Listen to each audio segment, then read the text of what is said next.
ઘૂંટણની તકલીફોથી લઈને તણાવથી લઈને કે પછી એન્ટીઓક્સિડન્ટનું કામ કરતી એટલે કે ઇમ્યુનિટી વધારતી આ સુરણની સબ્જી એકદમ સિમ્પલ અને એકદમ સ્વાદિષ્ટ રીતે બને છે.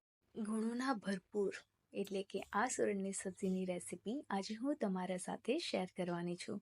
તો સૌથી પહેલાં આપણે એક સુરણ લઈ લીધું છે. એને આવી રીતે એના જે છિલકા છે એ આપણે રિમૂવ કરી દઈશું. સુરણની ખાસિયત છે કે જ્યારે પણ તમે એને છિલકા રિમૂવ કરો છો અને જ્યારે એને કટ કરો છો તો હાથમાં ખુજલી આવે છે.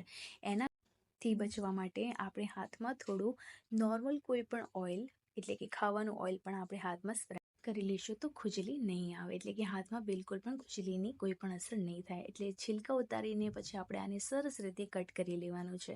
તો મેં સરસ રીતે કટ કરી લીધું છે. એના પછી આપણે એને 2 થી 3 પાણીમાં સારી રીતના ધોઈ લઈશું, કેમ કે જે સુરણ છે જમીનની અંદર ઉગે છે, જેના કારણે એની ઉપર માટીની પરત હોય છે. હવે સાઈડમાં આપણે કઢાઈ લઈ લઈશું. એમાં 2 થી 3 ટીસ્પૂન આપણે ઓઇલ એડ કરીને ઓઇલને સરસ રીતે ગરમ થવા દઈશું. ગરમ થઈ જાય એના પછી આપણે આની અંદર એડ કરીશું 1/2 ટીસ્પૂન રાઈ અને 1/2 ટીસ્પૂન જીરું. આ બંને વસ્તુ સરસ રીતે તળી જાય એના પછી આપણે એડ કરીશું આની અંદર 1/2 ટીસ્પૂન હિંગને એડ કરી લઈશું. હવે આપણે આની અંદર એડ કરીશું સમારેલું લસણ, અને લસણ થોડું કૂક થઈ જાય એના પછી આપણે એડ કરી લઈશું આની અંદર સુરણ, જે આપણે ઓલરેડી કટ કરીને સાઈડમાં મૂકી દીધું હતું. હવે આને આપણે સરસ રીતે એક વખત મિક્સ કરી લેવાનું છે. જે સુરણ છે એની પરત થોડી જાડી હોય છે, એટલે આને થોડું કૂક થવામાં 10 મિનિટ જેવો સમય લાગી જાય છે. એટલે કે 3 જણાની સબ્જી બનાવીએ કે 5 જણાની સબ્જી બનાવીએ, આ સબ્જી માત્ર ને માત્ર 10 થી 15 મિનિટની અંદર રેડી થઈ જાય છે. હવે આપણે આની અંદર એડ કરી લઈશું સ્વાદ અનુસાર મીઠું અને હળદર.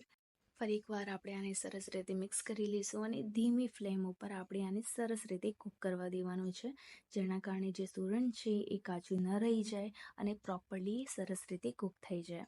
હવે આ સ્ટેજ ઉપર આપણે બાકીના મસાલા એડ કરી લઈશું, જેમ કે મરચું.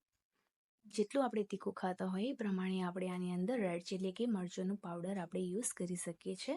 એની સાથે આપણે એડ કરી લઈશું ધાણા જીરું અને થોડો ગરમ મસાલો, જેના કારણે એનો ટેસ્ટ સારો આવશે અને જે સબ્જી છે એકદમ સ્વાદિષ્ટ લાગશે.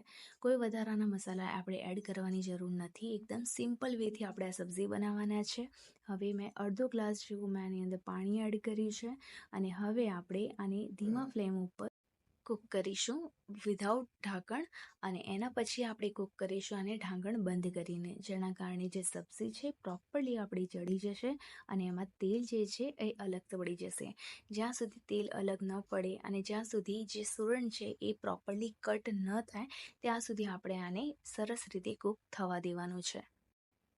જો સુરણની સબ્જી તમે પણ ખાધી હોય ને તો પ્લીઝ કમેન્ટ સેક્શનમાં જણાવવાનું ના ભૂલતા, અને શું તમે પણ આ જ મેથડથી બનાવો છો તો એ પણ જરૂરથી બતાવજો. એક વખત આ મેથડથી જરૂર ટ્રાય કરજો અને તમે કઈ રીતે બનાવો છો એ પણ મારી સાથે શેર કરજો. વિડીયો પસંદ આવ્યો હોય તો લાઇક, શેર, કમેન્ટ કરવાનું ના ભૂલતા, અને જો ચેનલ ઉપર નવા છો તો પ્લીઝ ચેનલને સબસ્ક્રાઈબ કરજો. હવે આ સ્ટેજ ઉપર આપણે જે સુરણ છે એ તૈયાર થઈ ગયું છે, એટલે હવે આપણે આને ગાર્નિશ કરીશું ધાણા સાથે અને ગરમા ગરમ સુરણને આપણે પીરસીશું યા તો રોટલી યા તો પછી પરાઠા સાથે.